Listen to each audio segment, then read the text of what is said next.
Is there no volume again? Are we back? Why is it doing that? I don't know. Every time now, every time I enter StreamYard and start the show, I have no volume. I have to go back out and back in after I start the show to make the microphone work again. It's very odd. Good to see you all. This is just going to be our routine from now on. We're just gonna have to make a weird entrance to the show. Good to see you all. I was saying, this person here, hey, Savatha, I hope I'm pronouncing your name right. Nice to see you. Says, just found out about this channel from the folks at WebSource. Yes, I used to be on that channel about a year ago. I worked with Trish for about, I don't know, 4 or 5 years, and then I made my own channel over here. So thank you to them. Thank you to them. I appreciate it. Hey, Sienna's here. Mel Mac. Hey, Mel Mac. Good to see you, my friend. Rachel's here. Thavi. Gayla's here. Nanalana. Who else do we have? Kaliza's here. Lindy. Hey, sweetheart. How are you? Good to see you. I hate mornings is here. I saw her name. Who else? I was saying Sean. Sean's actually on an aeroplane right now, coming into land in Sydney, and he's got a bit of thunderstorms around him. So he's having a bit of a funny time getting into Sydney. Jetty Star, hey Jetty Star, how's it going, my friend? BC, good to have you. All right, let's get everything set up. Let me get the cameras on, and we'll get going. We have a lot to talk about, including a woman who went missing in 2013. They have now put on a new search effort. We also have more information on those 4 people that were found dead in a home in Washington. That is the craziest story. And when I tell you the details about what we spoke about the other night, I think you're all going to go, what the hell is going on? Even though we said that the other night, it just has more questions than answers. So we're going to do that. And we'll talk a little bit about the fires as well. But first, I want to take you over here. This is an Australian case, and very interesting. It is a woman, her name, last name Whitehead, but she disappeared. Her name is Lorrin. How did Ping forget that after I put it in the title? I don't know. Her name is Lorrin Whitehead, and she went missing in 2013. Whoa, microphone's a bit high.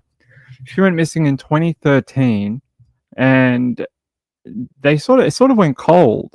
They didn't really do much with it. Like they did a few appeals. They kind of looked for her a little bit, but more than 12 years has sort of disappeared. They're saying here, earlier on Tuesday, police announced a new search near Shelford, a city of fewer than 300 people, 42 kilometers west of Geelong in Melbourne. Not Melbourne, in Victoria. So Melbourne is the city, Victoria is the state, and Geelong is another regional centre of the state. It's like a small version of Melbourne. It's in a different location. It is southwest of Melbourne, on the other side of the bay. I'll show you in a minute. So they're looking at this place called Shelford, it's only got 300 people. That's a pretty small town. They say the search is based on intelligence that Lorrin's remains may potentially be located in this area. They said, speaking to reporters near the area on Tuesday morning, Detective Sergeant Stephen Murphy said police spoke with hundreds of people during their investigation and received more tips after a media appeal, which led them to Tuesday's search zone. He says, I can't go into specifics of the information, but I'd like to make it clear that we've got a responsibility to Lorrin and her 5 children, her elderly parents, and the tight-knit community of Bannockburn to solve this investigation. And this is one of the last CCTV of her alive. This looks like an IGA, a Woolworths? I think a Woolworths supermarket. Let's have a look. It says it in the description, a Woolworths. There you go. So you can see her coming up to the cash register. This is her there. February 8th, 2013 in the afternoon. And after this, no one really knows what happened to her. Like, she just disappeared off the face of the earth, which doesn't happen. Like, people go somewhere, they head to places. Like, people abduct them, people hurt them, So we see her get up to the register, and then that's it. 12 years later, 13 years later, no idea. But they think they might know where her remains are located. That has me asking a question. If they think that she's dead, which after 13 years, okay, fair enough. That's a decent, conclusion. Who put her there? I don't think she just wandered from Woolworths and went, yes, let me jump off a cliff. I mean, I don't think so, but this is an artist impression, by the way. This is what she looked like around when she went missing, and this is what they believe she may look like today as an older woman, like a woman, who's obviously aged a little bit since she went missing. I don't know why they gave her the grey hair. Maybe she kept her color. Maybe she dyes her hair. Who knows? Maybe it's Maybelline. Who knows? They said here early on Tuesday, the police announced a new search. Yeah, and they can't go into the possibilities. They're saying they won't tell anyone what this information that sent them back to the town is, which I find very strange. And let me go to a different one here. So the Daily Mail had a sinister theory. Well, they always have a theory of something, doesn't mean they're always right. Oh, there we go. Let's go here. They say detectives are probing whether a missing woman who vanished without a trace more than a decade ago met with foul play. You sure about that? Is that some sort of groundbreaking revelation? After new information sparked a fresh search for her remains. They say Lorrin Whitehead, then 42, was last seen getting into the driver's seat of a red four-wheel drive in Bannockburn near Geelong in southwest Melbourne. All right, so let me show you where Bannockburn is.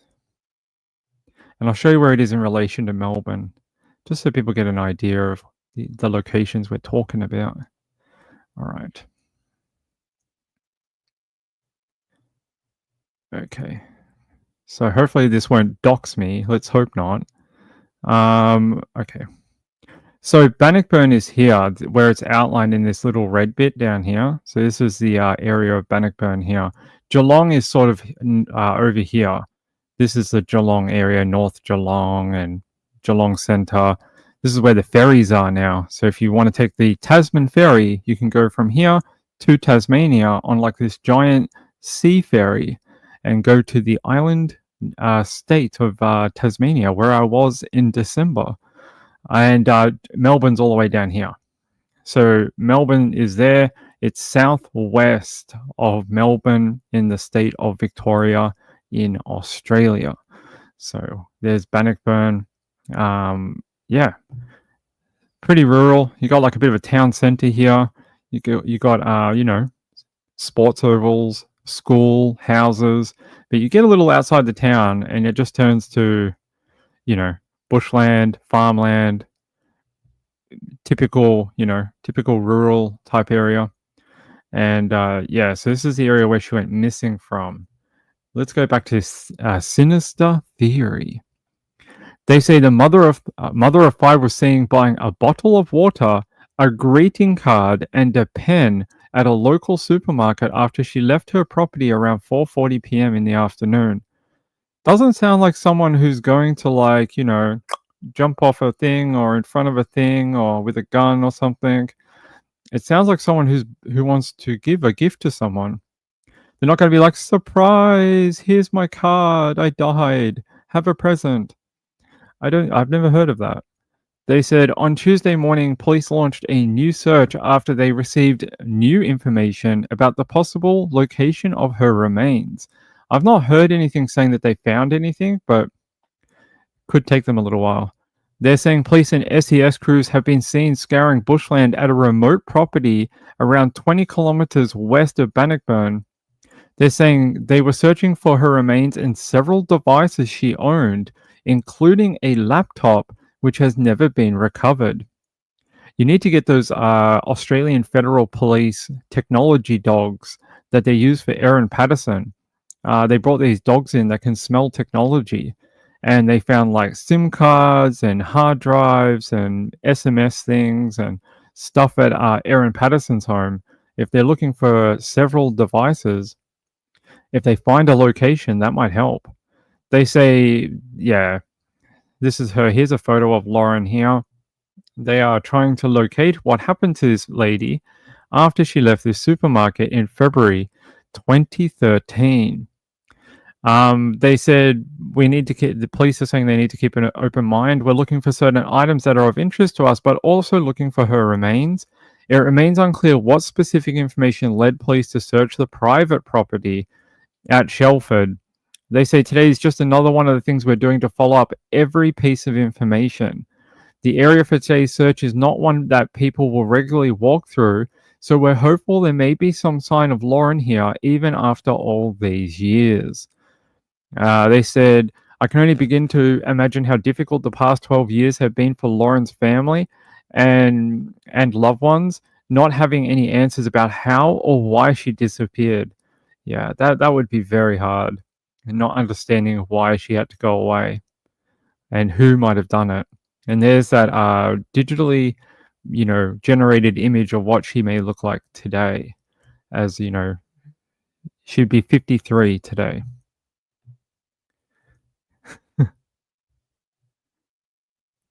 No, I don't think so.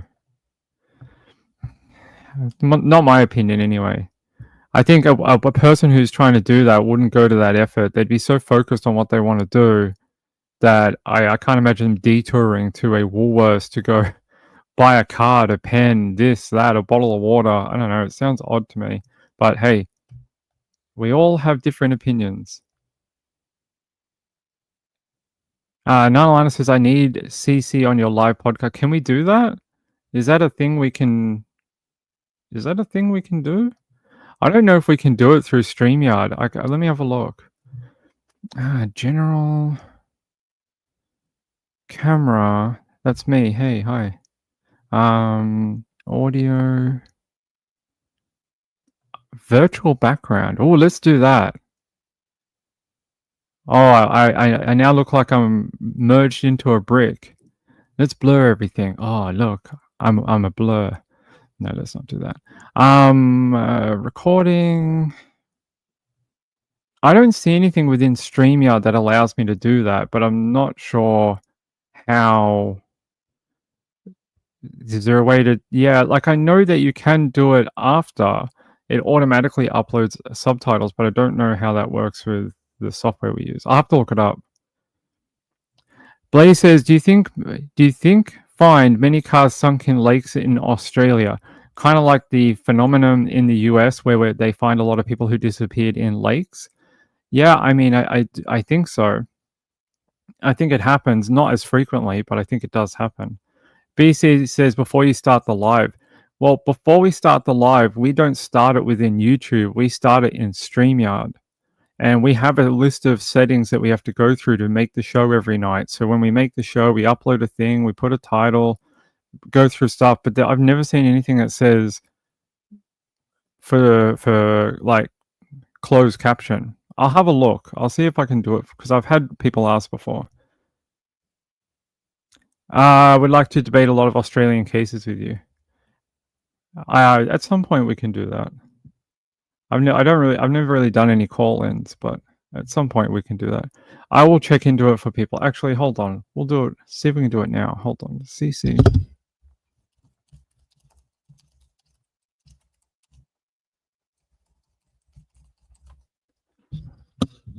To turn on closed captioning for StreamYard video, you can use a CC, but that's not what we're looking for. We want, what do we call it? Live caption, right? Search caption, enable live caption. Okay, how do we do that though? What? Enable Chrome browser captions. No, that's not what we want. At least I don't think so. This is like for people watching it. You'd have to turn it on and do it like that. But I think people want them like baked into the video when I'm talking. First, make sure you can check your Chrome version. Search caption, enable live captions. Search where? In Chrome? In settings. Yeah, I don't think that's what we're looking for. Hello, StreamYard viewers. Pretty good. Yeah, I don't think that's what we're looking for. We want like live captions in the video. Yeah. Yes, you can add captions to short and reels created within the current. Yeah. Oh, we don't have captions built in for live streams on StreamYard as yet. Okay. So StreamYard itself does not have it. I'll see if I can get a software that can run in the background and do it while I'm talking with the mic. Like it can go through the microphone feed, but I'll have to check into how to do it. Um, there are other ideas, yeah, but that's the thing. We've never done call-ins or anything like that. If people want to express their ideas, they can in the chat. That's why we bring them up on the stream and mention them. That's what we do. We're not like Grey Hughes, and we do like 5 hours of people calling in and talking about stuff. Nolana says, yeah, I will check for you. If we can get it done, I will. If there's a way to do it where we can run it in the background, I will. We will do that. I promise. All right, let's go back to this. I want to talk about Lorrin. They're saying apparently her eldest daughter was saying she was just 11 years old when her mum disappeared. So if she was 11, she'd be in her mid-20s now. That's a long time to be without your mum. They're saying we are none the wiser. We've had no clear leads, although we've had lots and lots of people come forward with information and theories and helpful comments. Yeah, I mean, I guess it gives them something, but they really need like a lead that tells them like, oh, this is the line of inquiry that would be the best. Sergeant Murphy said police have continued to receive new information and have spoken to people who knew Miss Whitehead about her disappearance. Homicide squad investigators are not part of the renewed search effort. The owners of the land searched are not involved in the investigation. Wait, what? The owners of the land, they're not a part of the investigation. They don't believe they're involved. So does that mean that it may have sold over the years, that these people that own it now may not be the original owners of the property at the time when she went missing? That might be interesting. Let me see if we can find anything else. Because, like, say this was a note, right? Let's play into what. Let's go the other way. If this was, say, this was a S-word note, but then how come no one has it?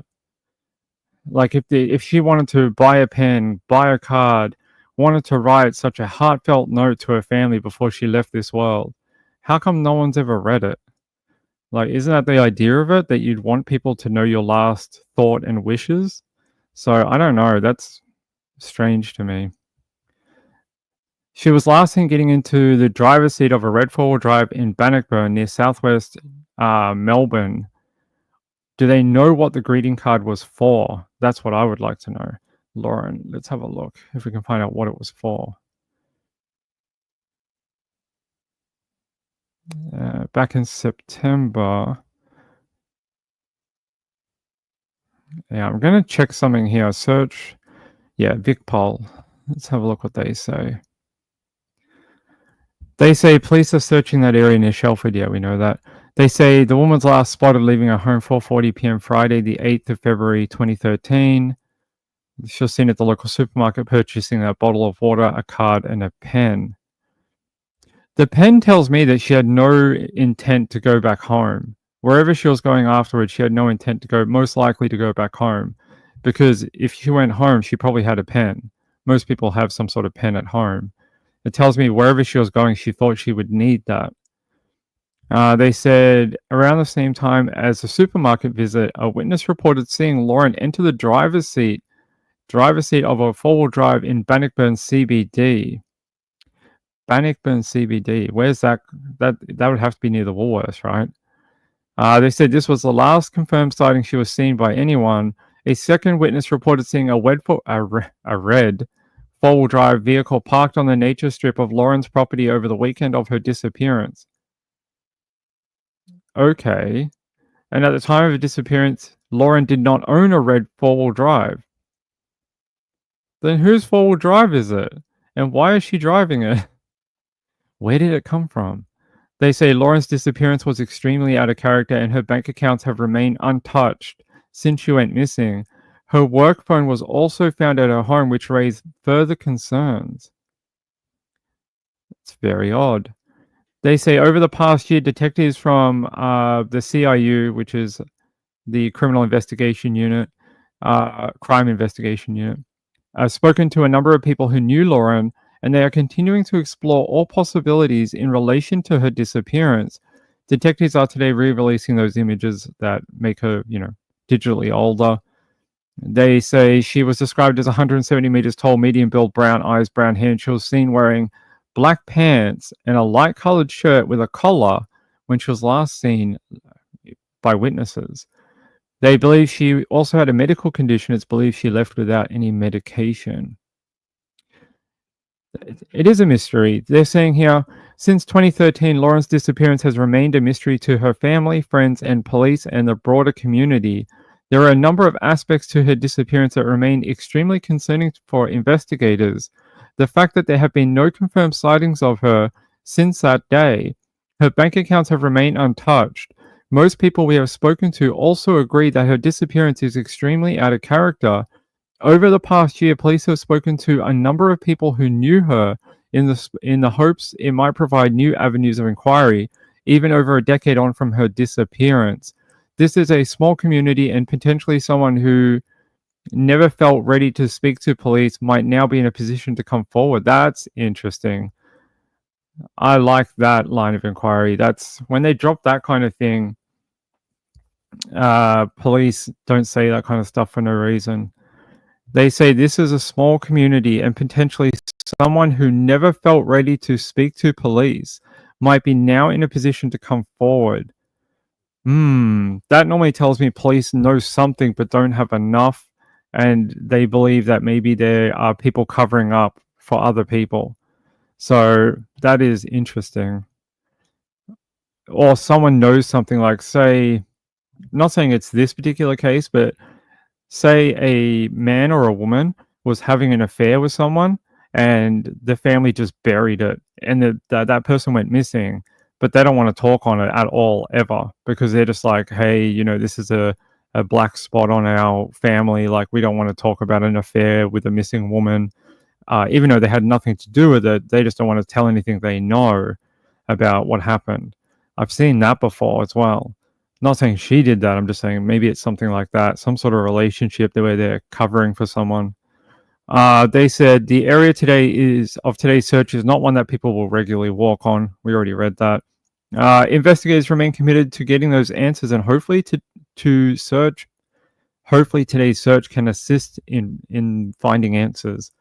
Brutal. Some of the details make sense in one direction and then don't in another. I'm just trying to see if we can find out what this red four-wheel drive is. Here, another witness told detectives they had seen the red four-wheel drive parked on the nature strip, not in the driveway or in the home or whatever, on the nature strip of the 42-year-old's property over the weekend of her disappearance. Police have confirmed that she did not own a red four-wheel drive and are now appealing for the owner of that vehicle to come forward. That is very strange. If it was someone who, say, had nothing to do with it and was just like a friend helping her out or something, they probably would have come forward by now and said, oh yeah, I own a red four-wheel drive, I lent her a vehicle or something. Or because she was in the driver's seat, not the, like, if this was like, say, a man she was meeting up with or something, you would thought that she would be in the passenger seat because it's not her vehicle, and he would be driving, or she, maybe it's a girl, who knows, driving her own vehicle, her, whatever, thing. The other person who owns the vehicle would probably be driving their own vehicle. So I find that a little odd. They say multiple witnesses reported seeing that red four-wheel drive in the vicinity of Lauren's property before her disappearance, including one person who believes they saw her getting into this vehicle in the CBD on the afternoon she was last seen. They said, given Lorrin did not own a red four-wheel drive, we are asking the owner of that vehicle to come forward, as they may be able to lead us to her. The investigation is very much active, and we are committed as ever to finding answers for her family. There's her and her daughter. There's her eldest daughter, Amelia, and her mother, Lorrin. There's something very strange. Gayla says, maybe someone died and they think the family will talk now. Maybe. Could be. April says, sounds like a case for Kelly Siegler. I would love Kelly to come to Australia and do cold justice down here. The chance of Australian police allowing Kelly Siegler to come here and investigate their casework, 0. 0%. Never. They would never allow it. They would never allow an outside American to come in here and go through their case files on an active case and make a TV show. It would have to be they're so desperate for answers that they think a TV show could provide new leads where they don't have them. That's literally the only thing. Someone was at her house, definitely. This happened in 2013, so a while back. Lindy says, don't like call-in shows either. Me either. Don't like call-in shows. Rachel says, yeah, thank you. I appreciate it. Savitha, I'm going to keep trying to pronounce your name properly. Maybe she went to meet up with someone. That's what I was thinking. There's no mention of a father of this child, Amelia. I didn't see anything like, the husband is very distraught at his wife not, going missing. I don't see anything like that. She had 5 children, including her eldest daughter, Amelia. But no mention of a dad or a husband? Hold on. Lorrin Whitehead. Husband. Ex-husband.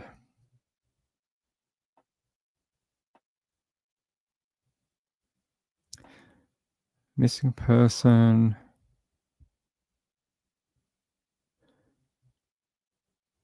They're saying that apparently someone... Yeah. Let me go to this story for you. There's a podcast called the Missing Australia podcast.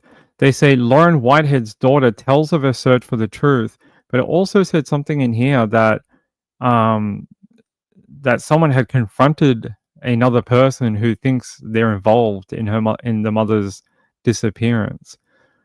From their research, so this is her eldest daughter, Amelia. What are they saying? A nurse by trade, fixing problems. She's just talking about what she does in life. All right, let's find out. Who did you accuse? What happened to her mother? Yeah, they say while police ultimately concluded there were no suspicious circumstances involved in the disappearance, her daughter said her suspicions about what happened to... She has suspicions about what happened to her mother. They say Amelia also said to the Missing Australia podcast, she has confronted a person she believed played a role in her mother's disappearance. She had that fear from the moment she realized something sinister may have happened to her mum. She said, I've held this belief since then, whether it be by my own hand or by external organization or by accident. I feel that this person is solely responsible for her going missing, and they know who they are. I've confronted them in the past. Amelia says she has been able to forgive this person. By the passage of time, does not make her mother's loss any easier or dull the memories of the last time she spoke with her mum. She rang me at 3:30 that afternoon. I was just about to head into an afternoon shift in the nursing home where I worked, and mum rang me and she goes, I'm sorry. And I went, sorry for what? And she goes, I'm sorry. Things have been really hectic. I'm just really sorry. And I went, okay, well, we're going to meet for Sunday coffee, right?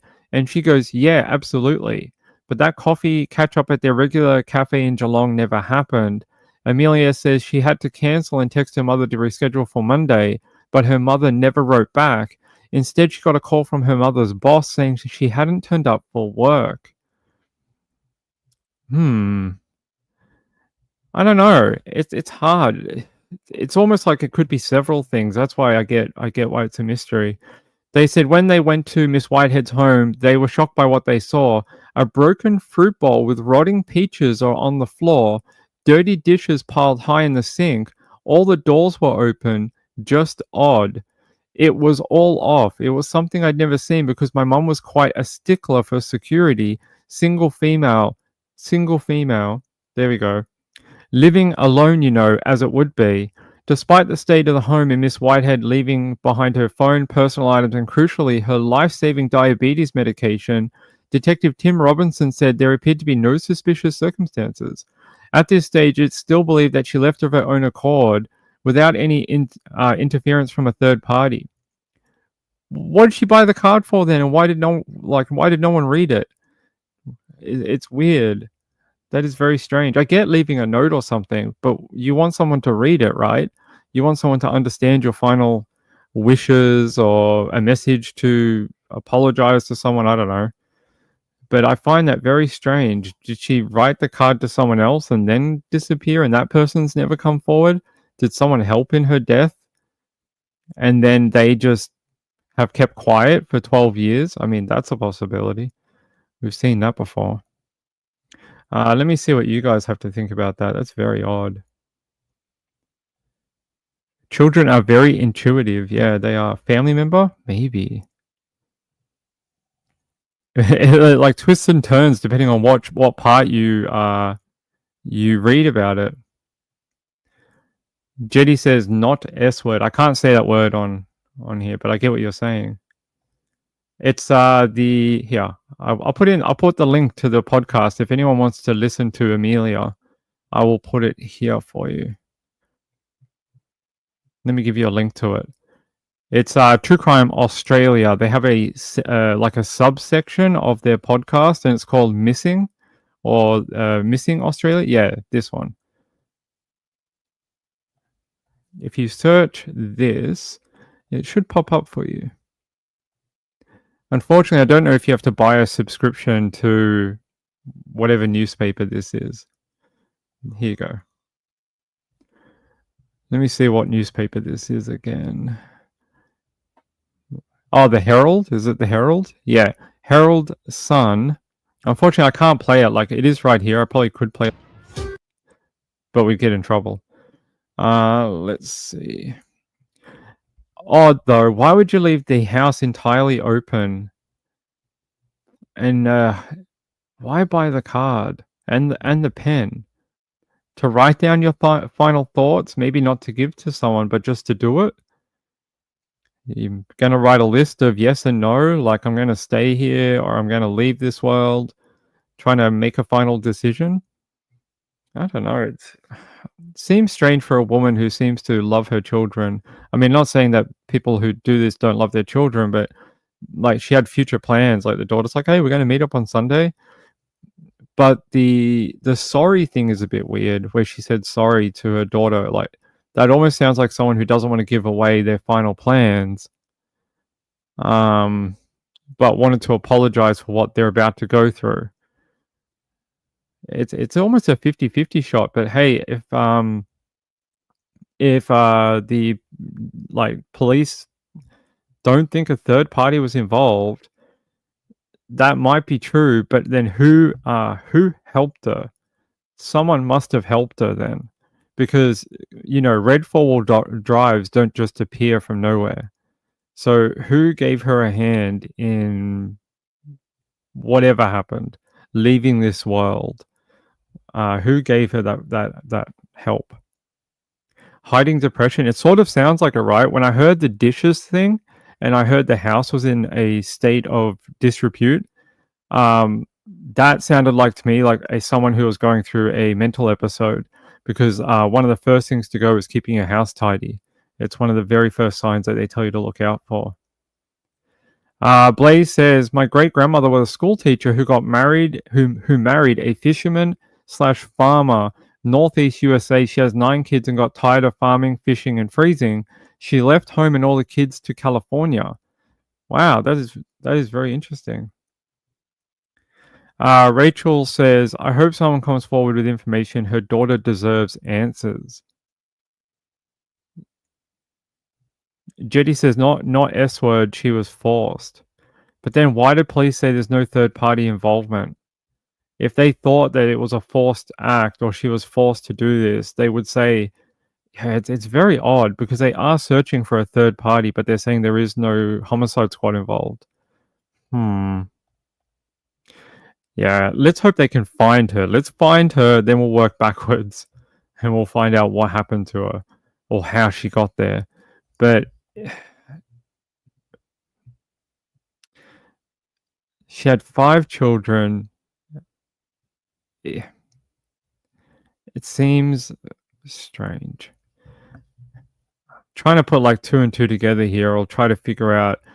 It reads like an S word in part of it, and then another part of it reads like she was meeting up with someone and it went too far. Let's see. Oh, apparently they closed down that search. I just saw an update. Nothing of interest found in search for Lorrin Whitehead during renewed search this week. So that particular tip that came in did not lead to any new information for Lorrin or her family. Can we play that press conference? Let's see if we can play it. Lorrin Whitehead. Let's see if I can grab that press conference from 2 days ago for you. Press conference.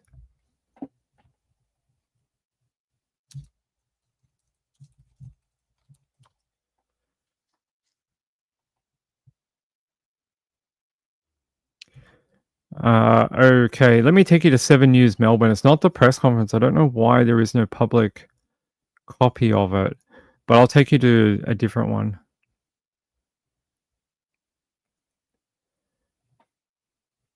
In the search for missing Victorian woman Lorrin Whitehead. The Bannockburn mother disappeared nearly 12 years ago, with police now focusing on an area north of Geelong.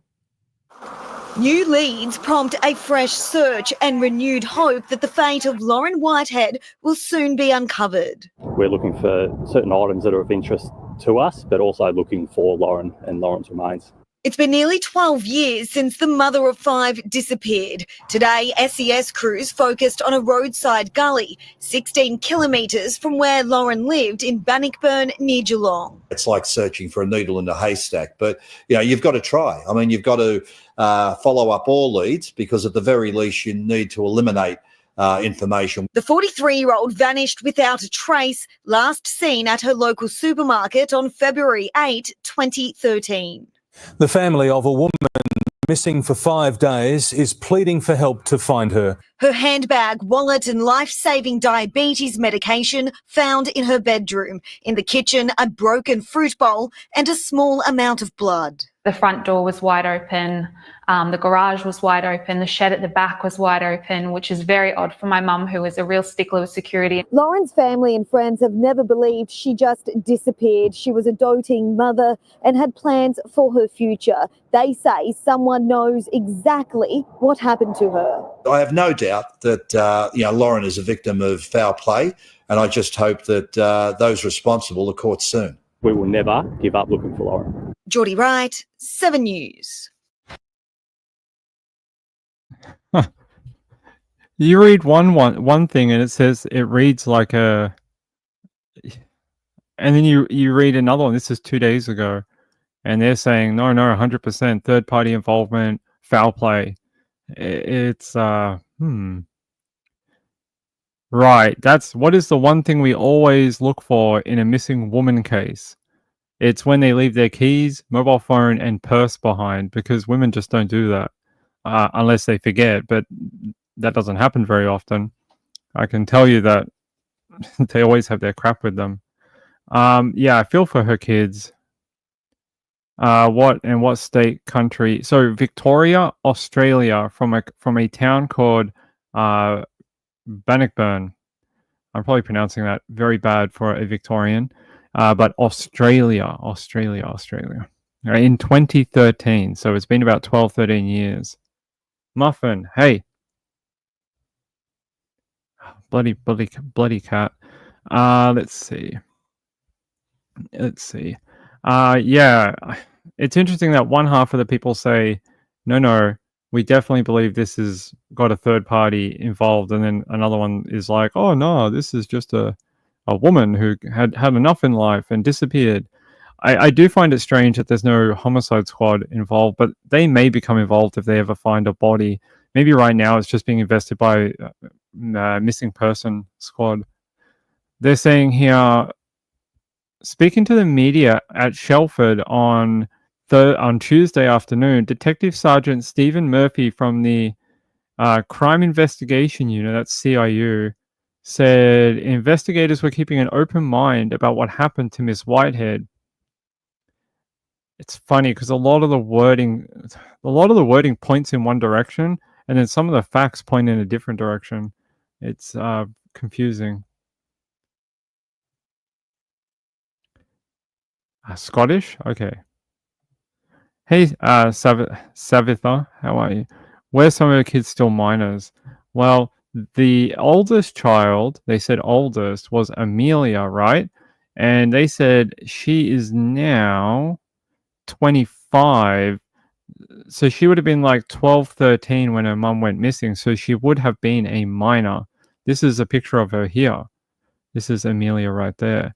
I don't know about the other children. I've not seen anything else about it, about how old her other children were. AFP artist impression. Okay. What is this? Oh, it's other missing people.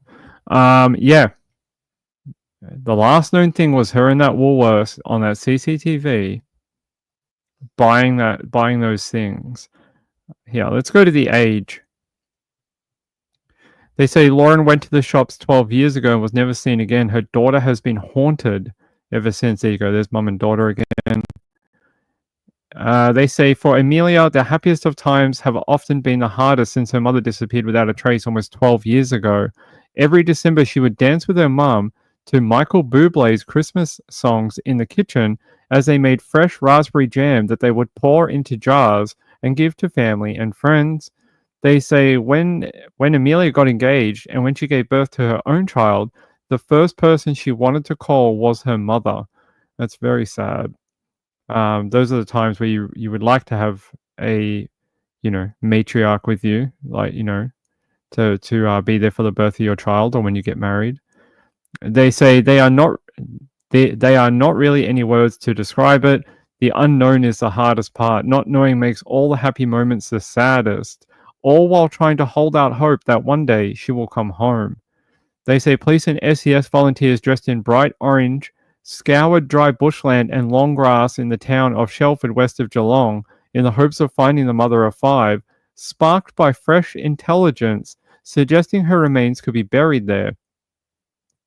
They say Whitehead, who was 41 at the time of her disappearance, was last seen visiting a supermarket in the Victorian town of Bannockburn, about 90 kilometres southwest of Melbourne, in the afternoon of Friday, February 8th, 2013.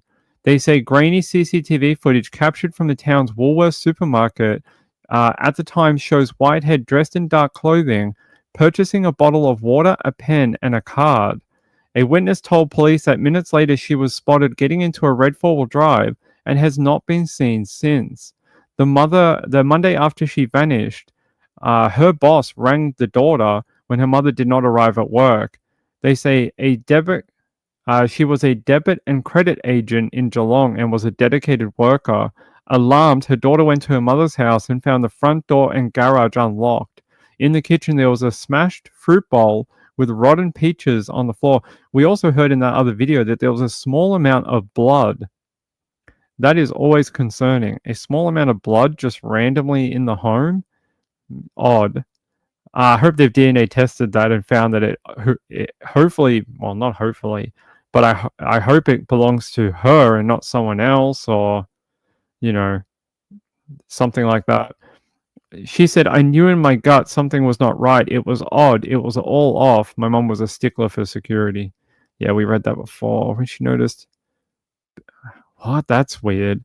They say Amelia said she felt a wave of panic and fear when she noticed paint drop sheets on the ground inside the house. Her mother's work phone, purse, and life-saving diabetes medication were strewn on her bed.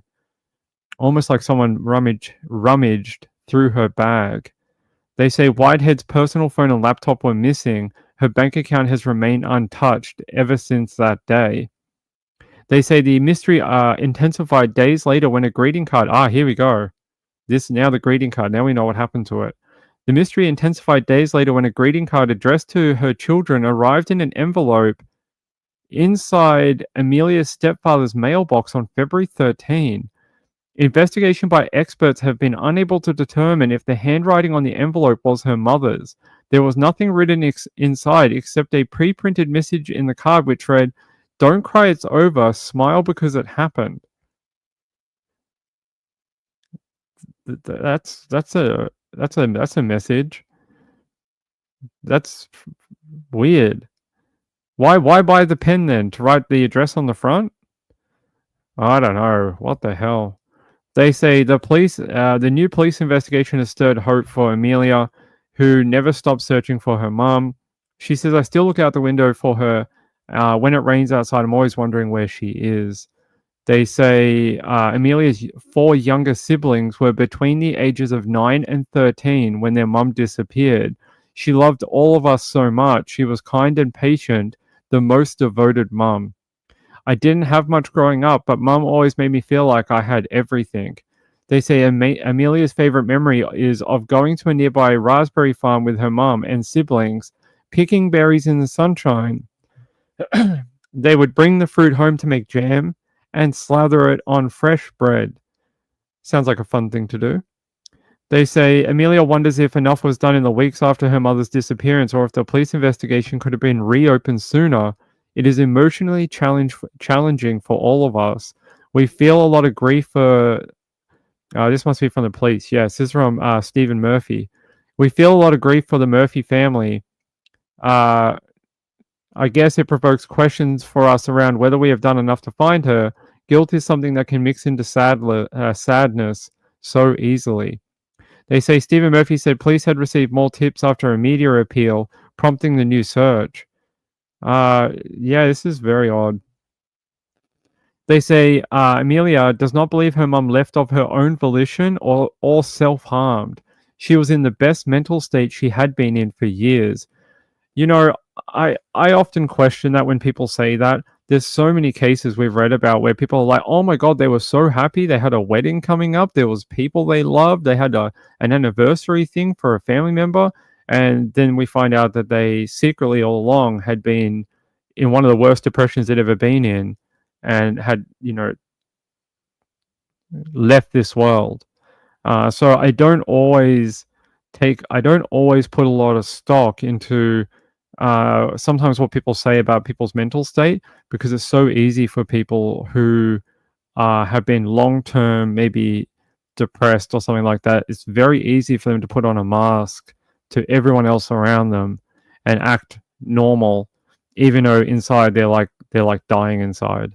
So, I don't put a lot of stock into that comment. They say Whitehead had recently overcome cancer. Wow. Joined a photography group and was getting a passport, telling her daughter she wanted to travel to Europe, Singapore, and go on a Fiji cruise. She had big life plans. The last time I saw her, we were talking about going on a mother-daughter trip. Amelia has kept a memory book filling its pages with photos, certificates of achievements, and news clippings on the search for her mother and journal entries. She describes it as a way to honor her mother and ensure she is living a life she would be proud of. Well, Amelia, if you ever come across this video, please reach out to me, sundaywithping@gmail.com. I would love to speak to you, even privately, and find out a bit more about your mom and the search and things like that. So if she ever listens and she ever wants to talk to me, email me, sundaywithping@gmail.com. No S on the Sunday at the end of it. It's just Sunday. All right, hold on, guys. Give me 1 second.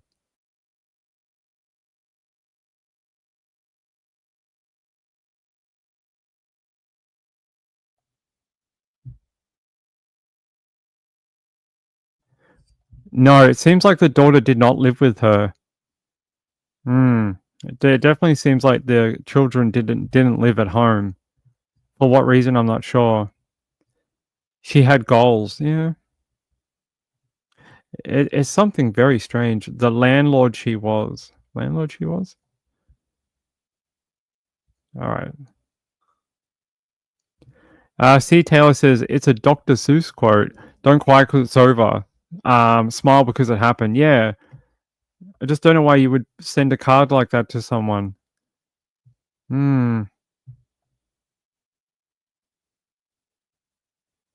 Blaze says, I just mentioned her because she was someone with many small kids who could be depressed. Yeah. Doesn't sound like the kids lived at home, though. Sounds like they lived outside of the home. Yeah, it's a very... with their father, yeah. I don't know. It reads in several different directions. It's hard. And then you hear from the police, and at first they're like, "There's no third party. We don't have a homicide investigation going on." And then they're like, "Oh, but we're keeping an open mind." It's like mixed signals from everyone. It's like everyone doesn't. I think that's the whole idea, is that it's a mystery. No one really knows, and everyone's sort of giving, they're sort of fence sitting because they're not sure.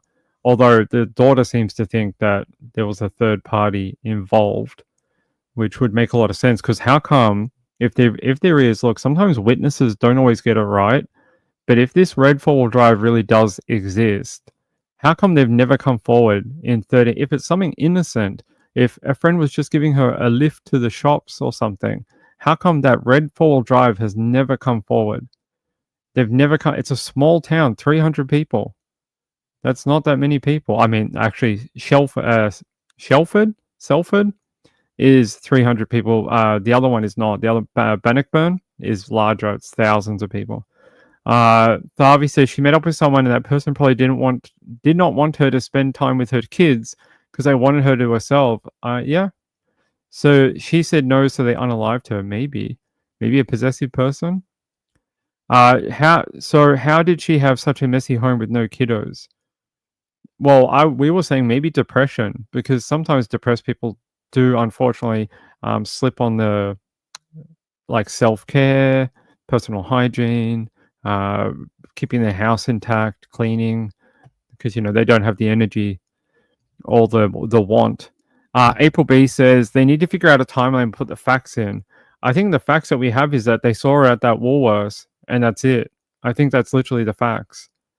The facts are that the last time she was seen was in the afternoon on that Friday, buying the card, the water, and the pen. That's it. JD Star said, when her children are not with her, what's the point? I don't know. Did they all want to live with dad, or was there several dads? Was there only one dad? I don't know. I hope the children are okay, though. Sounds like they are okay. 6 years are gone, but Lauren's family still wants... This is an older article. Let's have a look.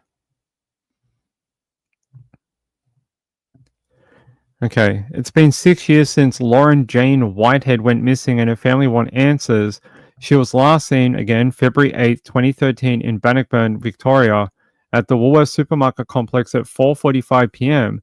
She bought a bottle of water, a Hallmark card, and a black pen. She withdrew $150 at the Bendigo Bank's ATM. That sounds like a gift. That sounds like she, when it's your birthday or whatever, and you get a card from auntie or whatever, and it has like money taped inside, and that's exactly what that sounds like. It doesn't sound like... That's basically the only reason people pull out cash now, is to either give it to gifts, or there's like some random reason you need a bit of money on you. Yeah, that sounds like she was trying to do like a birthday card or something like that. It's not like, here's $150. I just, committed S word. Have $150. Congratulations. They say from there the mystery begins. The week leading up to her disappearance was like any other, according to her daughter. She said, I babysat on Wednesday night while my mum went to night school. She recalls. Then on Friday, she disappeared. She called on the day she disappeared. She called me and said that she was sorry, but then stopped and said that she was still available to do coffee on Sunday. She was also thinking about going into Melbourne to go to her first NRL game, as she had won 2 tickets. Just prior to her disappearance, Whitehead was seen purchasing the card on CCTV. As there were over 150 Hallmark cards to choose from, police have not been unable to determine which card she purchased. On the Wednesday after Mum went missing, there was an unstamped card that showed up in my stepdad's mailbox with a handwritten address on the front to the Kaiser kids, who apparently Amelia had the last name Kaiser before she got married. So that must be stepdad's name. They say the card was hallmarked but blank, no handwriting on the inside. The card was a photo of a smiley face in the sand with the message, "Don't cry because it's over, smile because it happened." The police said the handwriting could have been Mum's, but only in severe duress or stress. We can't rule it out 100%. My mother was a writer, so I can't imagine her sending a blank card. They say here, Detective Sergeant Brian Mallock of the CIU, who has been working on the case for the number of years, believes the card was sent by Lorrin. They say the card we believe was sent by the missing person. There have been no recent updates. This is, concerning. So the family believes it may have been her, maybe under duress. Well, where did the money go then? Where's the money? $150. It's not a small amount of money. It's a decent amount of money. Yeah, no stamp, no cash inside, no writing on the inside. If the kids weren't living with her, why would she need a babysitter to go to class? Well, where were they on the Friday then? Were they with dad maybe? Do they share custody or something? Or I don't know. But they're underage, so we don't tend to get a lot of information about juveniles. But Sienna said it's possible the card was because you broke up with the guy and paid him back money she borrowed from him. Maybe. I mean, that's possible. Maybe she wanted to not owe him anything, like no strings when they broke up. Yeah, I could see that. Patty says a lot of people lead secret lives that no one knows about, but her social media, phone, PC downloads would be a strong clue. Hence why the laptop and her phone are missing. I mean, they found the phone at the home, but the laptop, personal laptop, is missing. Maybe it's got something on there that could lead to the person. Hey, Sean, glad you made it. Savitha, people can give cards to someone they are meeting for the first time too. Could be. Maybe they're going on a first date. Maybe she pulled out the money enough to cover dinner, or, the latest thing with dating is that girls like to have enough money to cover the entire meal, because they don't want to be like pressured into, to putting out on the first date or whatever. So I get that. Tharvey says they dropped it at the stepdad's and the 150 was forced to give to her abductor. Maybe.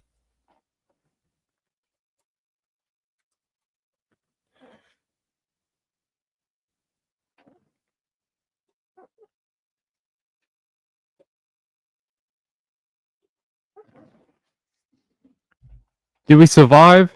Did we survive? It went to crash again.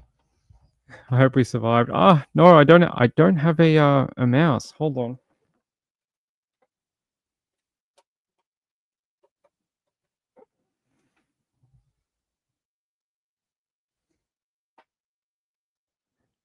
I can talk, but I can't do anything. I've got no freaking mouse. Hold on.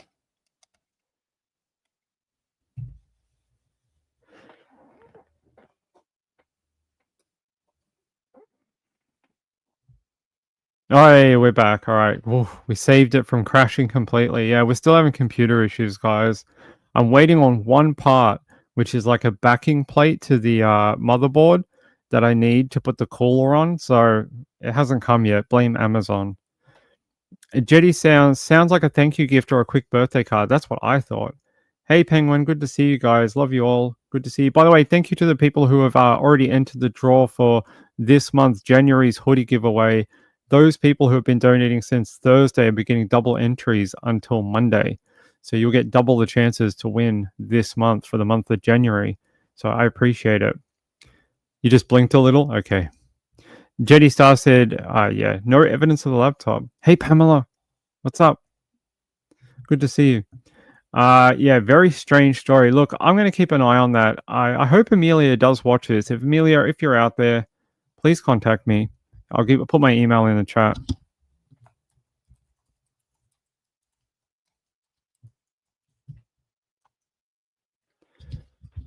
That didn't work. My keyboard's still set to UK, but where the apostrophe, where this thing is, just put an @ thing.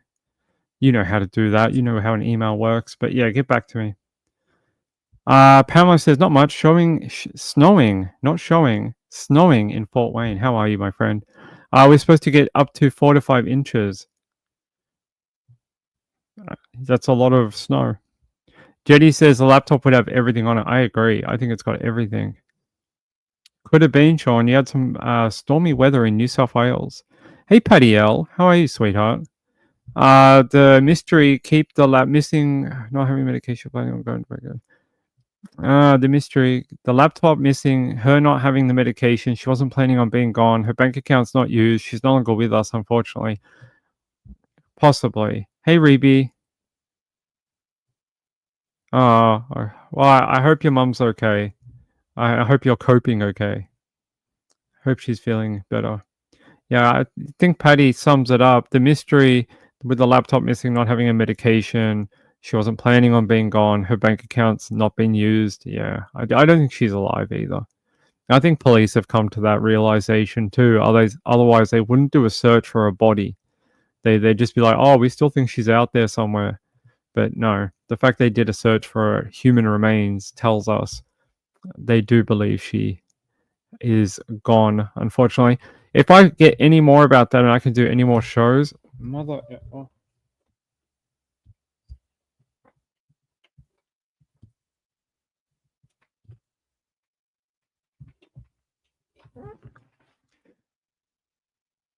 Probably still here. I hope I am. I'm trying to get it to come back again.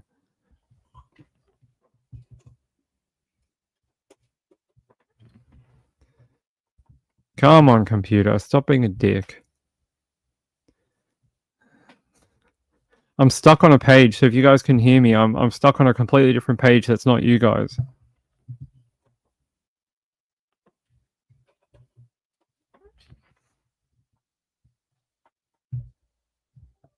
Oh, finally. There we go. We're back.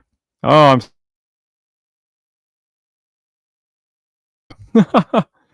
you guys can see me, but the camera's busted, I think. Hold on. Yeah, it's busted. It makes me look crazy. I'll try and put it back up in a second. I don't know how we saved it for a second time. Normally it just crashes. Yeah, you can sort of see me with me looking with a crazy side eye like I'm possessed by some sort of spirit. All right. I'll try and let's see. Do I still look crazy? Yes. All right. Let's go to our other story. The camera may or may not come back at all. We'll see. I hope it does, so we can finish the show. All right. I want to take you to another story over here. Then I did actually find the stuff about the fires that I was looking for yesterday. I found it. I've got it bookmarked. But I want to take you out to Washington, near it's a weird name town. It's Puyallup, right? It's son. Do you remember those 4 people that were in the house the other day? Well, we got more information. Here we go. You have to listen to this. It is bonkers. Never heard anything like it. Actually, let me reboot this. There we go. Son, girlfriend lived in home for months as parents' bodies were in the freezer. So now we found out it is the son, his partner, and the two, like the mother and father. They were the ones found in the freezer. The son was found dead by a gunshot wound, and the son's girlfriend or partner or whatever was found dead by a gunshot wound as well. They had been there for months, since July. So let's play the video here from today. Thank you to I Hate Mornings for giving me the update. I appreciate it. New at 4, we now know the identities of the 4 people found dead in a home near Puyallup on New Year's Eve. The Pierce County Medical Examiner says 68-year-old William Vossler and 66-year-old Eileen Vossler were found with multiple stab wounds. Their deaths were ruled homicides. The medical examiner says 33-year-old Shane Vossler, their son, died by suicide. The 4th person, 34-year-old Sue Bin Lee, died of a gunshot wound to the head, but the manner of her death has been undetermined. The sheriff's department went to the home for a welfare check at the end of December after they learned the son's girlfriend posted online in November the couple was considering suicide. A search warrant showed a note left in the home indicated they had been dead since July.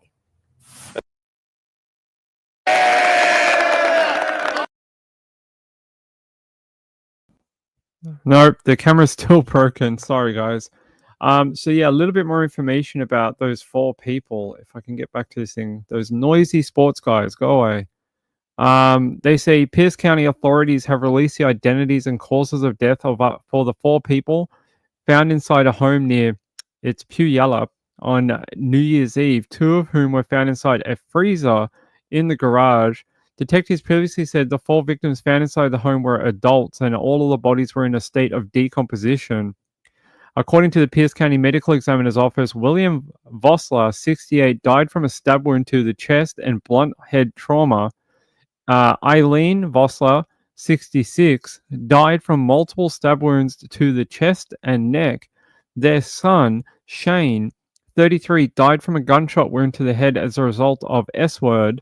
And Sue Bin Lee, she was 34, died from a gunshot wound to the head with an undetermined manner of death. They say William and Eileen Vossler's death were ruled homicides. The medical examiner said, however, the motives for the killings remain unknown. The deputies determined Shane was the adult son of the parents William and Eileen, and Sue Bin was his girlfriend. Everyone in that house died at a different time frame, with the son being the last one to be deceased. The bodies of the father and mother were found in a freezer in the garage. The mother and father had been deceased since sometime around the summer. The son and girlfriend continued to live in that home for nearly 6 months or more when those deceased parents had been in the home. Ugh. They say deputies gathered enough evidence to determine Shane and his girlfriend were potential suspects in the murder of his parents. However, it's unclear if the girlfriend's death was self-inflicted or if someone else killed her. It's unknown at this time who killed her. With all of the involved people deceased, the department will be soon closing the case. So they believe it's probably Shane. They say Pierce County Sheriff's Department did a welfare check, one on December 23rd, where a deputy saw no obvious signs of smell or forced entry. And the second on December 29, when authorities learned the son's girlfriend posted online in November that she was considering S-word with the son. On New Year's Eve, 2 other sons of William and Eileen went to the home to check on their parents with a deputy on standby. Documents state they removed an AC unit on the second floor to enter the home. Less than a minute after entering the home, documents state one of the sons rushed out the home and said he saw a woman in a room covered in blood. The deputy smelled a distinct odor of decomp at the door of the home.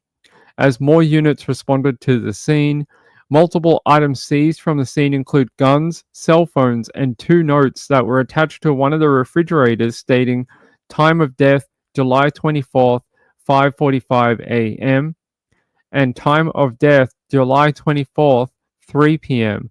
More notes about the times of death were found on the freezer in the garage.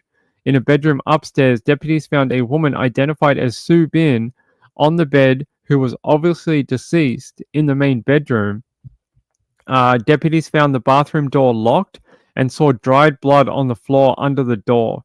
There was a single bullet hole in the door. Deputies were unable to fully force the door open, but saw a bullet and the body of a man identified as Shane inside the bathroom, who was also dead.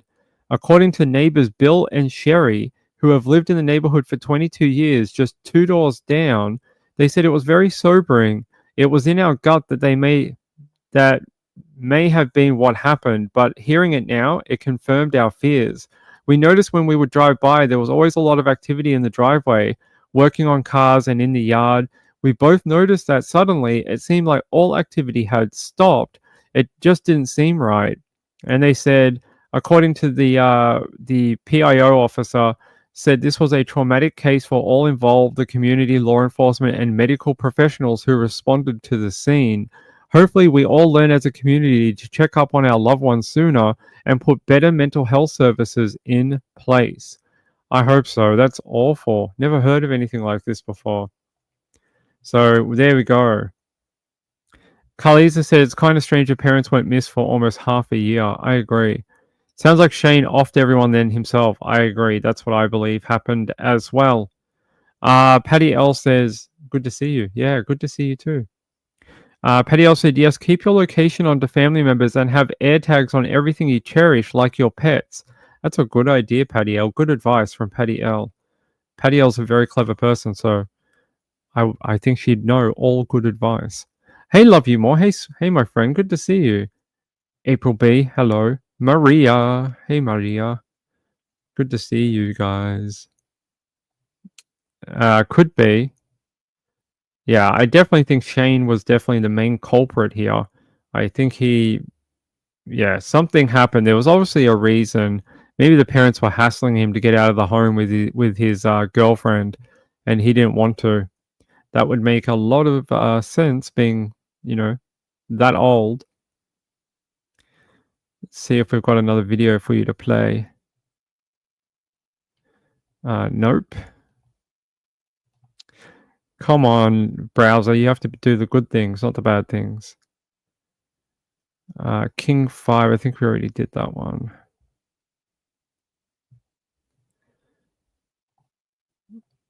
So I'm trying to find some more information about this. All right, here we go. An update now on a tragic case out of Pierce County involving 4 adults that were found inside of a home on New Year's Eve. Tonight, we are learning from the medical examiner and from search warrant documents that were obtained by Fox 13. The medical examiner identified the victims as 68-year-old William Vossler and 66-year-old Eileen Vossler. Their deaths have now been ruled as a homicide, while 33-year-old Shane Vossler's death is now being considered a suicide. The manner of death for the final person, 34-year-old Sue Bin Lee, remains undetermined at this time. According to a search warrant, deputies found guns inside the house along with notes on the fridge, including one that read time of death in reference to a date in July. Deputies conducted 2 welfare checks at the home, but it wasn't until they were contacted on New Year's Eve by 2 other sons on William that they were able to confirm and gain access to the home. That's when they ultimately discovered the bodies. Our team is still combing through the documents and gathering additional information. We'll have an in-depth report later tonight.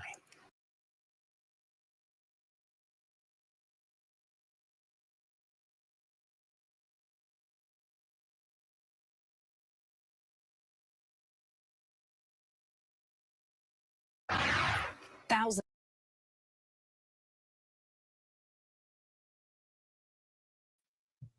All right, there we go. I don't know if the camera is working a little bit better. I hope it is. I was able to reboot it during that story, so I didn't look crazy anymore. Blaze says, so the 2 other sons had not seen their parents in half a year. It seems so. Yeah, it looks like they had a couple other children but didn't live locally. Oh, you're very kind, Patio. You're very kind. No, it doesn't seem so. Sienna says, was Shane the only child? No, he had two other brothers. No, that's all we can. That's all I have right now is that information. That's basically all of it. I can see if there's anything here. We know that. Ugh. They said there also appeared to be an unknown liquid leaking out of a large refrigerator or freezer in the garage. That's human soup. No one wants that. You can have it. You can keep it. They're saying, according to the ME, yeah, we've heard all that. Yeah, all the information is basically what I've told you about it. Even when I looked up, I'll look up Shane Vossler.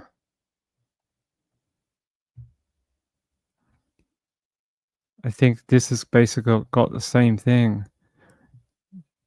Yeah, they're saying Pierce County authorities have released the identities and causes of death for up to 4 people found inside a home near Puyallup on New Year's Eve. 2 of whom were found inside a freezer in the garage. But it sounds like if you heard what I said at the end of the other one, they are closing the case soon, as they believe it to be basically a murder S word. So I don't think we're going to find out too much more. I reckon it had something to do with the son and girlfriend living at the property. And I reckon the mum and dad wanted them to move out because Eileen and William are almost 70.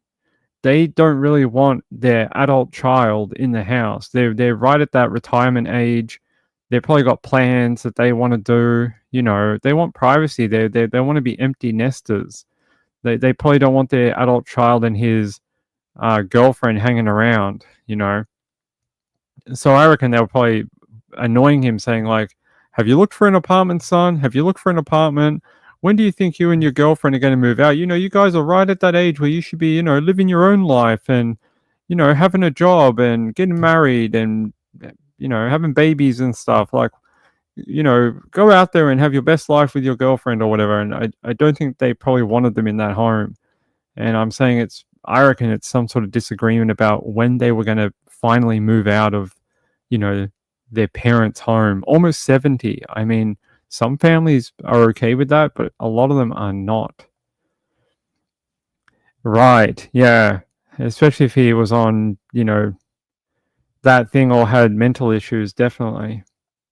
It is a sad story to make it all the way to almost 70, I think is an accomplishment for a lot of people, and then to be killed by your own son is horrid.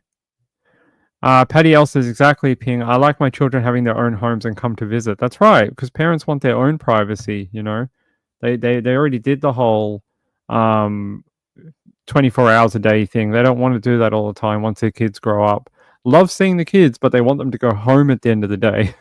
They want them to go live their best life somewhere else. And it makes seeing your parents more fun when you don't see them every minute of the day. And it leads to a better relationship too. Sienna says, was Shane the only child? No, don't believe so. Working on the cars in the garage, yeah. Patty L says, we earned it. You did earn it, Patty L. You earned it. By the way, so that's the end of that story. I don't have much more on it, but thank you, I Hate Mornings, for bringing that up.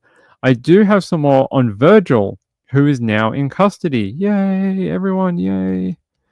They're saying bond has been set at $5 million for the man suspected of killing 3 females and running from the police for more than a week. Virgil Thew, yeah, that's how I'm going to pronounce his name, is in a Juneau County courtroom on Friday today, one day after being arrested in Elroy. Virgil is suspected of killing 33-year-old Elizabeth Kolber and 2 girls aged 13 and 12. We believe their names are Skylar and Alex, or Alexandra. Then they're saying, then locking their bodies in the bedroom of their home and leaving. Officers initially named him as a person of interest, but a few days later he was charged with the killings. He remained on the run for 10 days before officers arrested him without incident on Thursday. Charges against him include 3 counts of intentional homicide.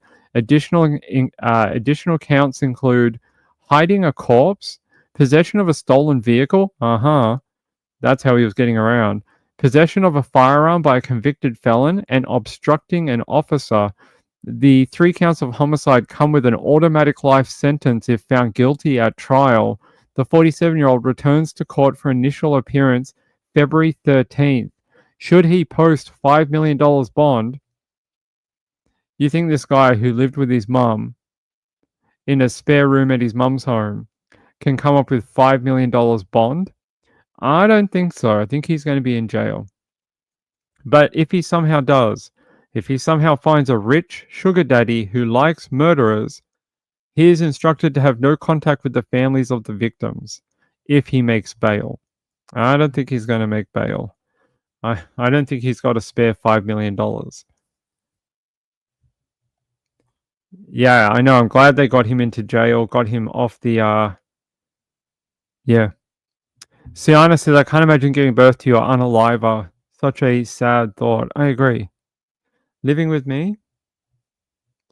Savithar says, 70, that is quite old, and they deserve some peace. But my father is 80. He doesn't like living alone, so he loves me, or he lives me, or loves me or my sister. I hope he loves you or your sister. I hope so. Yeah, that is very sweet. Where's Rachel? Hey, Rachel. Rachel, we're on a break. Where is Rachel? Apparently my chat's not showing everyone. What's going on? I don't know why it's doing this. Yeah. For some reason, it's not showing me everyone's comments. It is a very sad thought when your child kills you, the adult. All right, give me 1 second. I'll load the next story.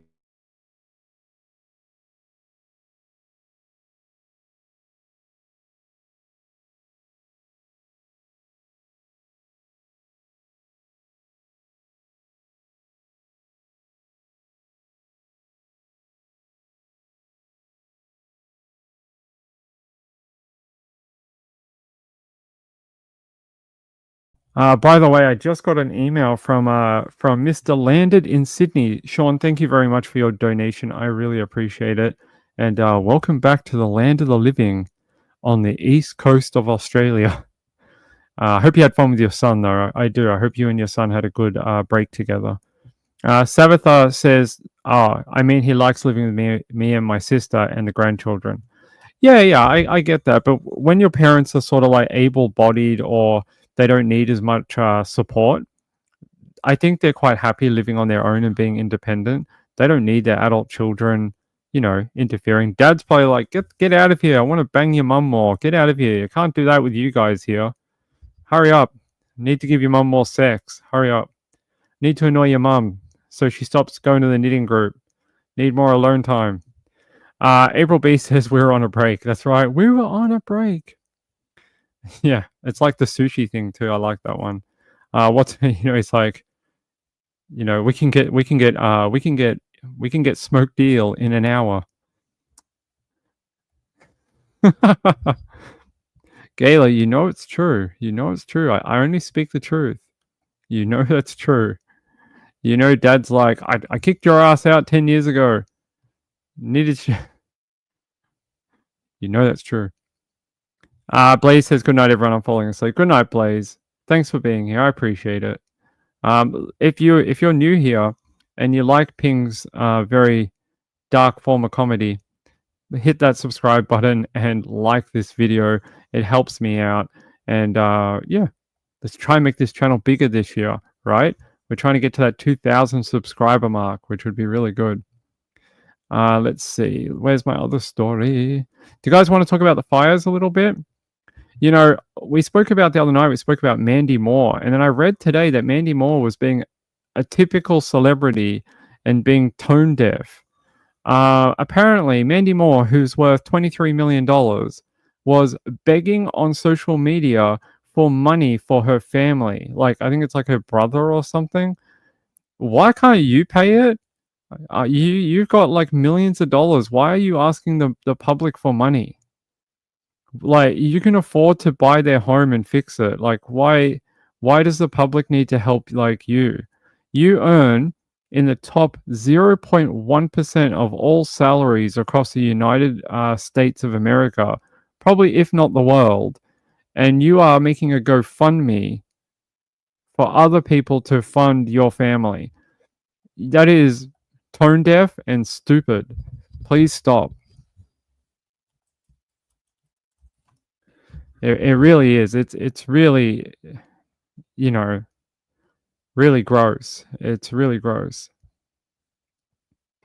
Like, it's okay to, like, I'd rather help someone who, like, they bought that house and they have a mortgage and they work and, they don't have a way or family to ask to help them after the fire. I read a story today about a man who had a disabled son and they didn't make it out of the fire because he was waiting for someone to come and help him move his son, and they died in the fire. The fire got them in the home, and that's where they're the people we should try and help, not freaking Mandy Moore. Mandy Moore has clapped back. I'll clap back at you, Mandy Moore. Has clapped back at online critics who slammed her for promoting her in-laws' GoFundMe page after they lost their house in the ongoing LA wildfires. They say the singer and actress whose home was also destroyed in the blaze revealed in an Instagram post yesterday that her brother-in-law and sister-in-law, Griff and Kit Goldsmith, lost all their possessions in the fire and needed help to get back on their feet. The post was not well received by her followers, who immediately called out the "This Is Us" star for not doing enough financially to help our own relatives amid their devastation. That's right. Like, it just comes across as tone deaf. You know, you look at people like in I say it again, in Asheville, North Carolina. Those people didn't even have 2 dimes to rub together, and here you are sitting in freaking Hollywood asking, for the public for money to rebuild a, whatever. It doesn't, like, help your family first, and then at a point where you're no longer able to, maybe then ask the public. But ridiculous. Absolutely ridiculous. You wonder why people get so upset about, like, the Hollywood elite and stuff like that, because they do dumb shit like this. Like, why? You had to have known you were going to get smoked for this online. You had to know that people will get. It's not even just about money, right? It's not about money. Like, say we don't care about what Mandy Moore makes. Don't worry about she was worth 23 million or whatever. Don't worry about that. The normal people that aren't celebrities or whatever, that had their homes burned down, they don't have the same connections that Mandy Moore does. Mandy Moore could make a phone call to, I don't know, whoever she's worked with, or record executives, or do a fundraiser and blah blah blah. Like, they have more connections and more privilege that they can tap into to help their family. Not the public. Not the public. The public would like to help people in the fires, but genuine people who their insurance won't cover it, that they're never going to be able to rebuild in that area. Things like that. They've lost a loved one. It was their family's generational home that was passed down, and, like, they're not rich. They just got passed down through like 5 generations or something, and the insurance won't cover a rebuild. Those kind of people, not like freaking Mandy Moore. It is insensitive. It's 100% insensitive and tone deaf. Net worth 14 million. Well, you go. It's a little less, but it's more money than I'll ever see in my lifetime. It's more money than Sean probably will ever see in his lifetime, and it will build many houses for people. So it doesn't really matter. Yeah, and her husband's worth 11 million. Exactly. Right. She could make a donation perfume and pay for not only her family, but also some other families that need help. It's gross. It's really gross. The insurance companies wouldn't get out the fire insurance. Yeah, I know. I get that. But she has the funds to help her own family. Or she has the access to other things to be able to make sure they're okay. Savatha says, so she can't help them, really. What is the use of all that money? Well, she won't stay on the list of the Hollywood's 100 most paid people if she gives it all away. Jojo says, yeah, I like that idea. She could have done that. Really, it's really tone deaf. Right. It's not always about the money, but the connections. Like, she could have done a charity thing. Maybe she could have done a show with some other celebrities, and they could have even written into it, hey, look, 30% will go to you to help your family, and 70% will go to other fire survivors. Like, I don't even think anyone would have a problem with that. I think everyone would be like, well, that seems fair. And, her family's struggling too after the fires. Like, yeah, that seems like a, good idea. But to just come out and ask the public for money is smacks of Hollywood ignorance and, just stupidity. Patty says there were some generous people who did a lot of dollars, though. It's tragic North Carolina didn't get the help they needed or the press. No, they didn't. And there's still people suffering out there. There's still people out there that don't know where people are, or can't find their things, or their houses are screwed, or they don't have fresh water, or they'll never rebuild, or they can't access their homes. Like, there's a lot of bad things still going on out there. Hey, Moonshadow. Moonshadow was one of the very nice people who helped this week. I'm very thankful. Thanks, Moonshadow. Patty L says, I agree. There's a lot of famous people who do good being... Yeah, they do good fundraisers. Right, I agree. Rachel said she could have easily planned a charity event to help everyone. Selfish and self-centered. I agree. Carlisa says another fire started today. That is, yeah, there's another one. Let me find out. Do you guys want to see if it's still there? Where is it? Apparently, the fundraiser started by Hillary Duff's husband has raised more than $175,000, with actor Zachary Levi contributing 10 grand. It's interesting when it's all their friends they come out of the woodwork, right? Oh, I worked with her 10 years ago. Let me help her. Hold on, guys. I need a drink.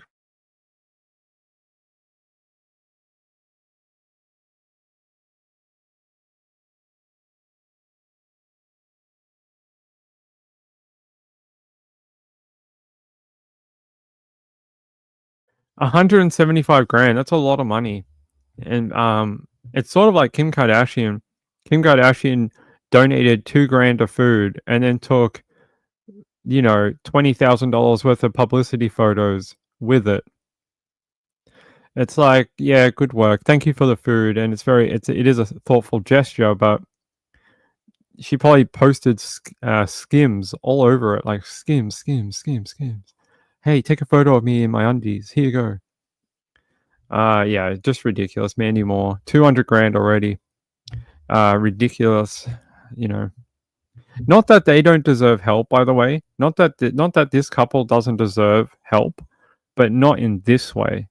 It's like, oh, my sister's Mandy Moore, so give all your money to my family first, before everyone else. It's ridiculous. Moon Shadow said, I hope they prioritize the houses under 5K with insurance. All those millions have multi-houses, so they are okay. I'm sure those two could go live in Mandy Moore's second house in New York or Spain or Florida or Texas or something like that. Jetty Star says, imagine your belongings being burnt. Delivery happened to us. That would be bad. Rachel says, I admire the celebrities that help with no publicity. There are a lot. There are a lot who don't loudmouth themselves, that they don't say if they've done anything. They just help quietly, write a check, and keep going with their lives. Those are some good celebrities. April B says, all the Kardashians should be donating. Their wealth is ridiculous, and it's all been made out of LA. $2,000. I hope they help a little more. Not that I'm going to tell people how to spend their money or pocket watch people, but, you make $4 billion out of LA, could help your town. Carliza says, a refueling station and helipad for the fire vehicles was overcome by flames, and fire trucks were racing down the road to get away, had sprayed fire retardant on the road, but didn't keep the fire away. Oh my God, I read about this today. The power and water woman that runs it for LA turned off the fire hydrants and drained the water source. What? Like, why would you do that? Like, how stupid do you have to be? She literally disconnected the hydrants. That's why they didn't have any water. Is because it was going under maintenance or something. Well, why didn't you set up a secondary supply to the hydrants? You're just like, well, once in a generation fire is never going to happen in January.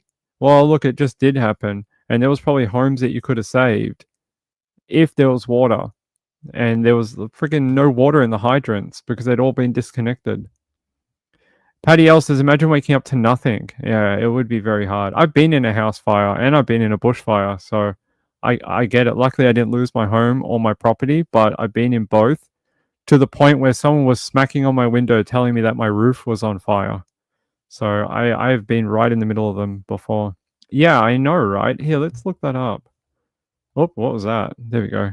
Okay, I saw that. Nice people. Yeah. Amish people are decent people. They are good, what they call good people. All right. Let me show you this water thing.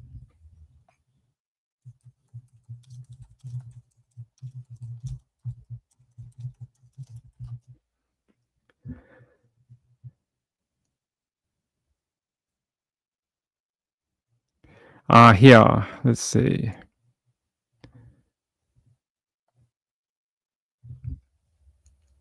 News this hour. According to CNN, no water system in the world could have handled the LA fires how the region could have minimized the damage.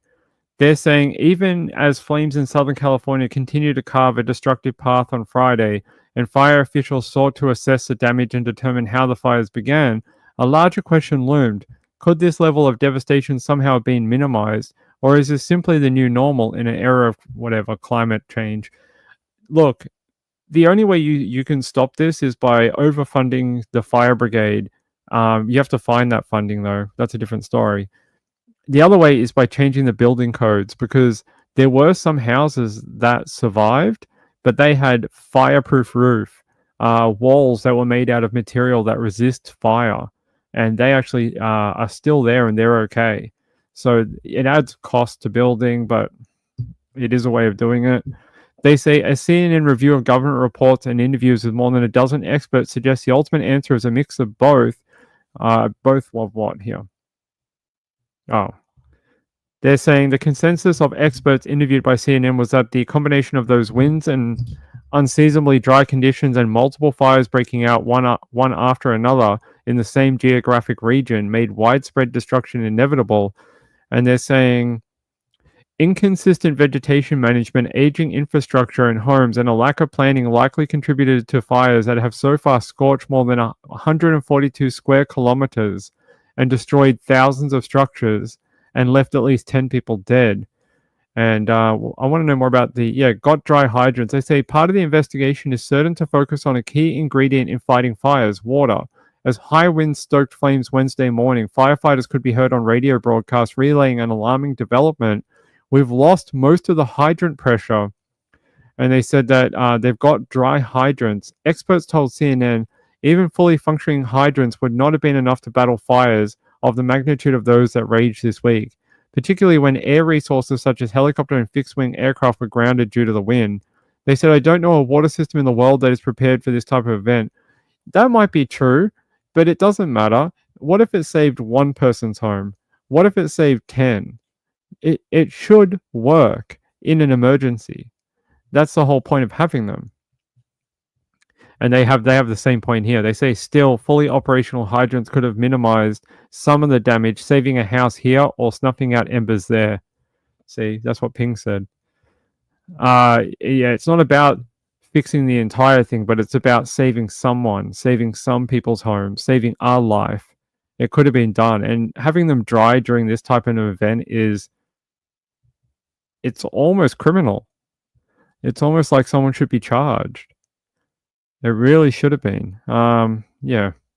So very silly. They said firefighters battling the blaze in Palisades created 4 times the normal demand in the area for 15 straight hours. 3 separate storage tanks of roughly 1 million gallons of water each support fire hydrants in the area. These tanks, Muffin, I swear to God, Cat. Hey, why do you do this when I'm halfway through the show? Every night about right near the end of the show. He's right here, look.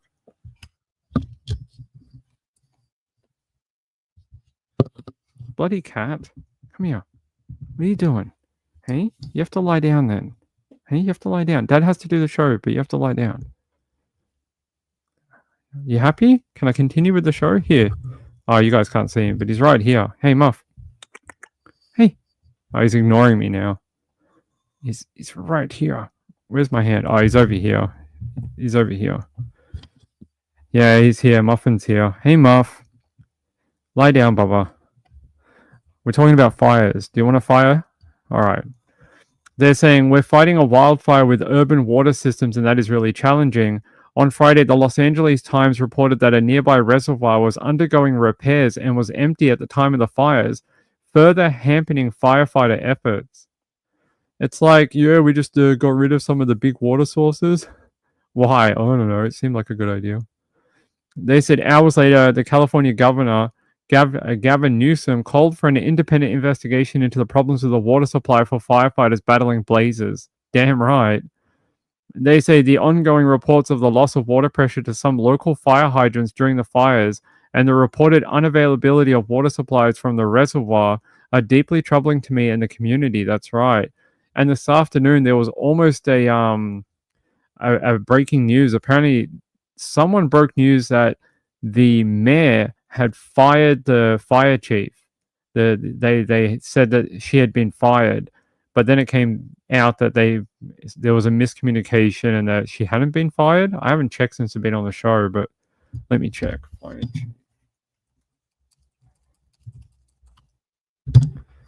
Yeah, they said they're refuting claims that she was fired, but apparently, I think her last name's Crowley, right?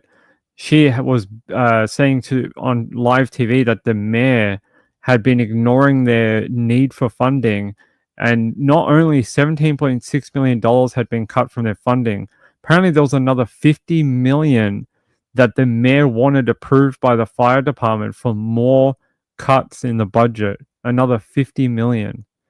I mean, it's ridiculous. You can't do that to your emergency services. They need money to operate, and yeah, they need money for investment into technology. They need money to maintenance and things like that. Like during the fire, someone with a drone, some stupid person with a drone, flew into one of those aircraft that scoop up water and broke the aircraft, like punctured through the wing. So that aircraft became not usable during the fire. And if you had more contract money and stuff like that, you could get more fixed wing aircraft.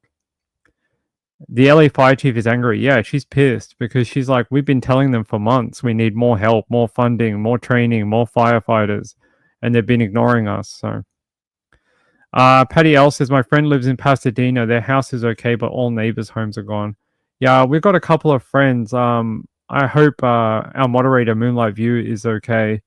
And I hope Stacy's not too bad too. I know Stacy's not too close to it, but I hope she's okay. Moonshadow said they should have a fleet of water dumping planes, not just one. We have the same problem. Didn't I tell you like a few weeks ago that I was pissed off here in Victoria where I live? Our Ericsson Sky Cranes are not here yet. I don't know if they're here now, but a couple of weeks ago when we had these big bushfires over Christmas, we had no Ericsson Sky Cranes, not one, because they were still in America fighting fires over there. And then I asked the question, why do we have to wait for them to finish fighting fires in America? Like, why is there not more of them? Like, why does Australia not have their own? Why does Victoria not have their own? Why do we keep renting them? Like, why do we have to rent them? We have bushfires every year. It's ridiculous. Hold on.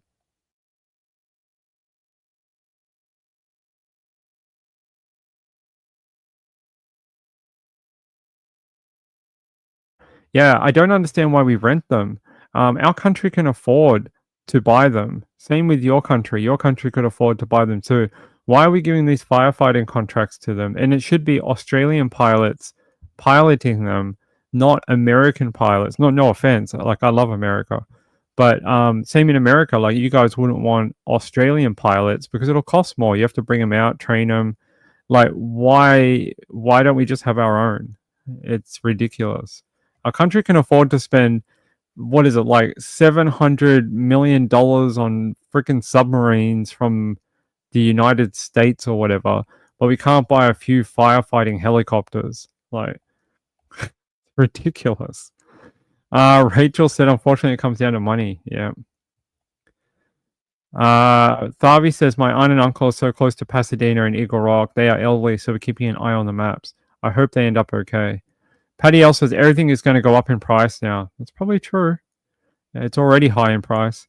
Savatha says the Pentagon budget is too big. Sorry, no money for anything else. Yeah, they got to have all the money for their Black Ops programs. Yeah. So it's not just a problem that you guys have. We have it here too. Like, we have stupid decisions made all the time by people like, oh yeah, we just don't have Ericsson Sky Cranes. Like, we got a giant bushfire, but we're going to have to use tiny little planes to fight it because our 3 Ericsson Sky Cranes are still in Colorado or Georgia or whatever. They're not done. Patty L says, take responsibility, clean all brush away from your home. It is one thing you can do. Yeah, you can make sure within, I think it's, is it 30 feet of your home, you should have no trees and no brush, and you should have a fire break on your property.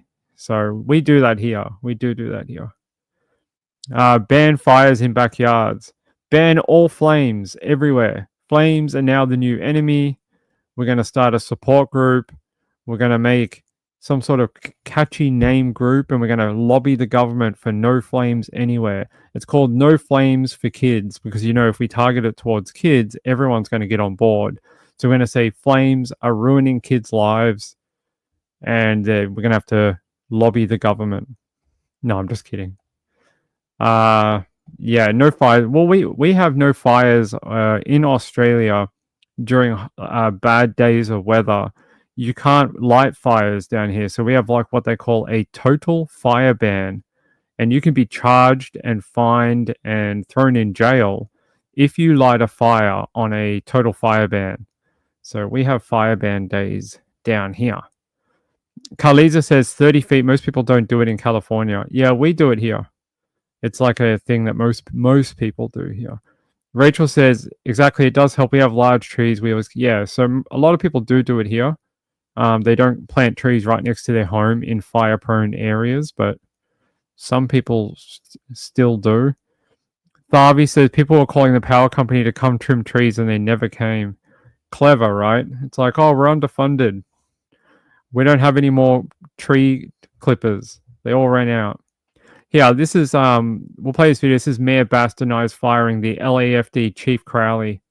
All right, so we want to have an update to this breaking news. We've been following this saga with Kristen Crowley, the chief at the LAFD, criticizing publicly LA Mayor Karen Bass during this interview with Gigi Graciette. It set off this whole thing. The Daily Mail, this article is all over the internet, and I had a lot of viewers messaging me, asking me, is this true? Is this true? The Daily Mail reported that after that interview by Gigi, LA Mayor Karen Bass fired Kristen Crowley as LAFD chief. We asked the mayor's office, is that true?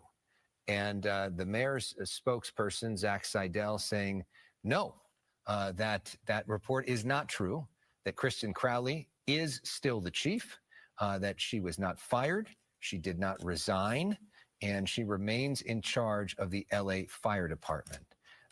So I think we're hoping to talk with Gigi Graciette on the phone soon. Is she available now? So yeah, there was an article that popped up this afternoon saying that there was a meeting at 4 o'clock between her and the mayor, and that she had been fired in that meeting. But now they're saying that's not true. Yeah. They say, Patty said, all our power lines in my neighborhood are underground, thank goodness. That's a good thing. Sienna said, same way here in Arizona, we have no burn days. Yeah, so we have that down here too. That's pretty horrible. What's going on right now? I don't know. Let's have a look. Let's see. Any live updates? Fresh fires. Okay. Yeah, they said the LA water chief had knew about the reservoir being dry. That's pretty bad. They say official death toll climbs to 11, expected to rise further in the aftermath of those fires. And they're saying 5 deaths were due to the Palisades fire, while the rest were the result of the Eaton fire. They say cadaver dogs are being deployed to comb through the flattened neighborhoods. As officials warn, the true death toll is likely to rise. Among those who died was an 85-year-old who was ordered to evacuate but wanted to stay behind with her pets. Her body was discovered in her car on Wednesday. That poor woman. They say LA fire chief clinging onto her job amid criticism over handling of wildfires. They should fire the mayor. Get rid of that freaking mayor, man. She's like just cutting budgets out of everything and goes, why is there fires? Why are they so bad? Why can't we fight them? That's what happens when you cut money out of everything and defund things. They say the LAFD chief, Kristen Crowley, is clinging on to her job by a thread, sources say, after she hugged staff goodbye and entered a meeting with the mayor. A source initially told Daily Mail on Friday that the fire chief was fired, but the mayor's office said Crowley still had her job. The office's official statement to the outlet said the pair met, without any reference to whether Crowley remained in her position. They say petition calling for resignation of LA mayor. Right. Fire her. She's the one, like, she wasn't even in town. She was in Kenya. Like, get rid of her and her friggin' this town of, like, there's so much money in this town. Sure, a lot of it is in the top, like, 5% of the population or whatever. But you guys shouldn't have issues funding your fire program. Muffin, hold on, guys. Muffin's being an idiot. Come on.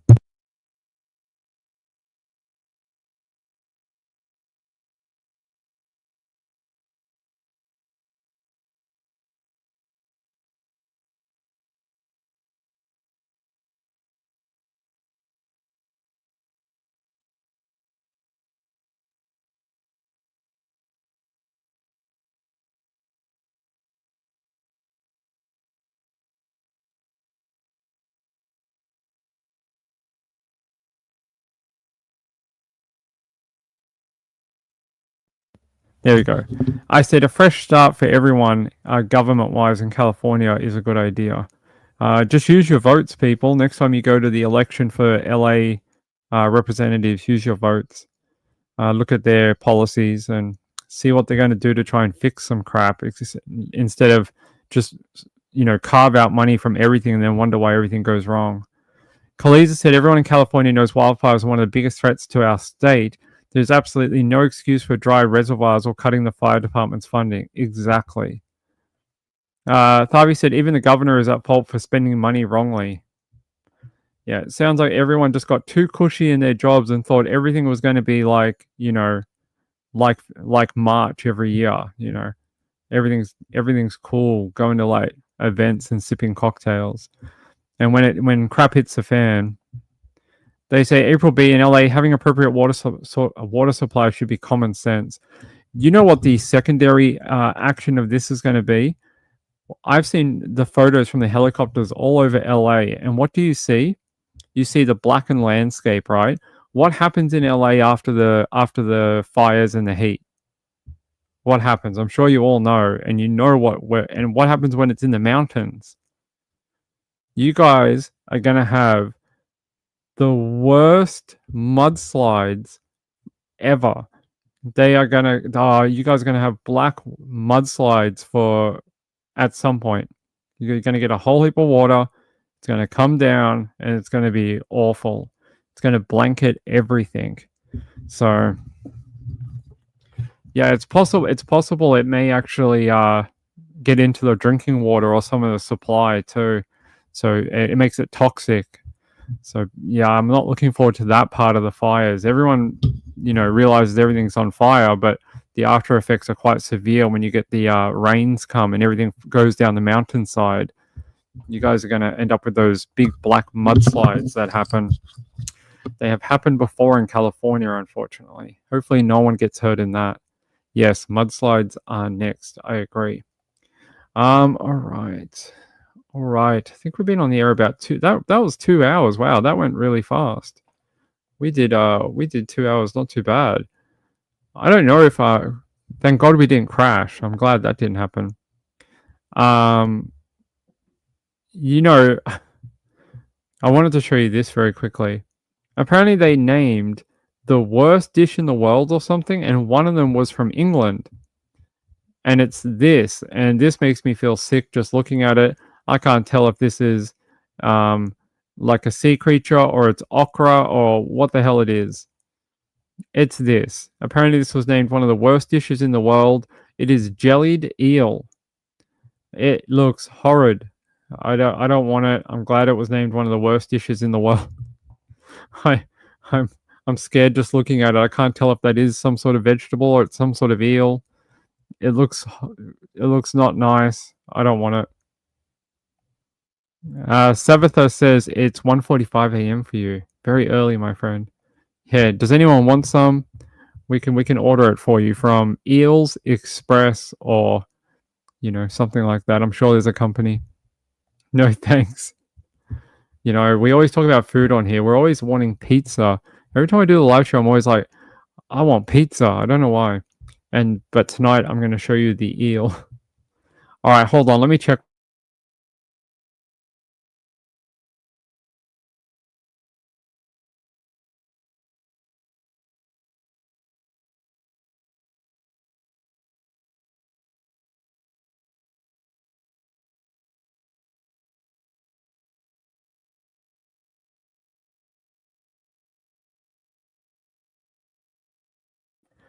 All right.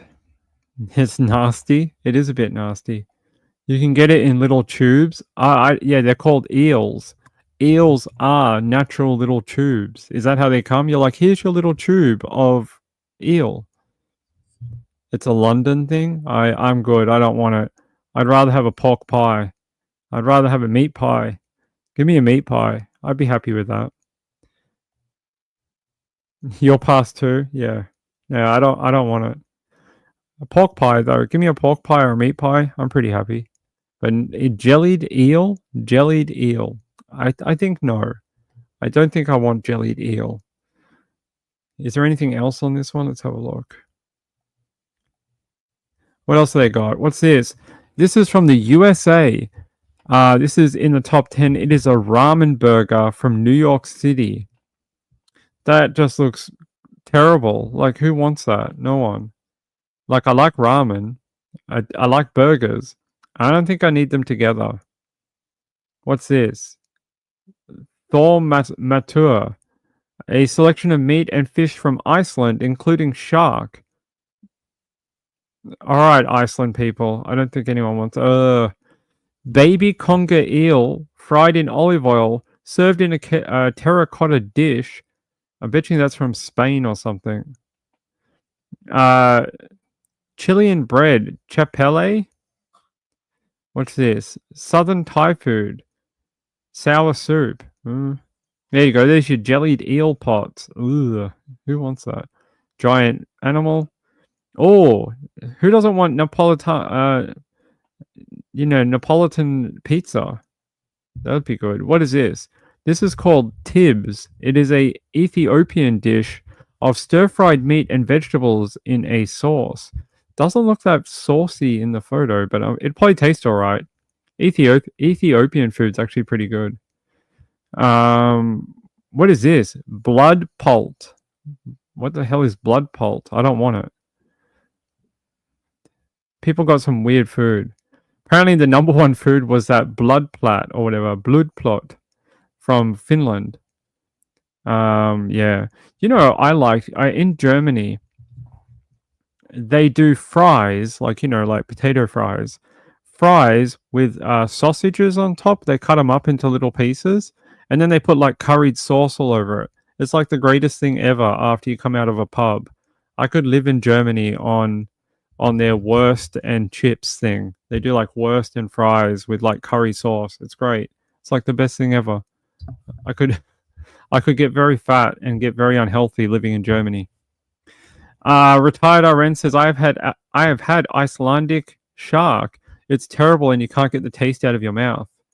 Kind of like some boyfriends. All right. Patty L says, give me tacos any day. I like a good taco. Both innuendo and not. Let's see. You can buy the sauce. No curry. I don't mind the UK curry sauce. Hey, it's Friday night. You get at the end of the show, you get the R-rated jokes. Woodland Creature says, what's wrong with the pizza? Yeah, I don't know. I like pizza. I'll eat pizza any day of the week. Is that what it's called? Currywurst pomme? I love it. It's so good. It's like the best thing ever. Let's see if we can find a photo of currywurst pomme. All right.